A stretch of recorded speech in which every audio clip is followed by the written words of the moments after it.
நெல்லை மாவட்டம் ராதாபுரம் தொகுதி காவல் கிணற்றில் 2009ஆம் ஆண்டில் 1,63,00,000 ரூபாய் மதிப்பீட்டில் கட்டப்பட்டு திறக்கப்பட்ட மலர் வணிக வளாகம் தற்போது விவசாயிகளின் பயன்பாட்டிற்கு வராமல் உள்ளதாக குற்றச்சாட்டு எழுந்துள்ளது.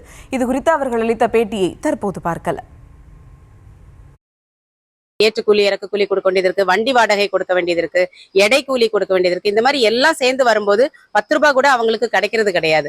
அப்படி இருக்கும்போது அவங்களுக்கு ஒரு நல்ல விலை கிடைக்கணும் அப்படின்னு சொல்லிதான் வேளாண் விற்பனை துறை இந்த மாதிரி ஒரு வணிக வளாகங்களை தமிழ்நாடு முழுவதும் கட்டியிருக்கிறாங்க. இந்த மாதிரி விவசாயிகளுக்கு இது முழுமையா மக்களுடைய வரிப்பணத்துல கட்டப்பட்ட ஒரு கட்டமைப்பு எந்த விதத்திலையும் விவசாயிகளுக்கு பயன்படாத ஒரு சூழல்ல இன்னைக்கு இருக்கு. இப்ப எந்த தனியார் மார்க்கெட் விவசாயிகளுக்கு சரியான விலை கிடைக்காம இருக்கிறதுக்கு செய்யறாங்களோ அதே மார்க்கெட்டுக்கு கொடுத்தது ஒரு மிகவும் கண்டிக்கத்தக்கக்கூடிய ஒரு செயல்.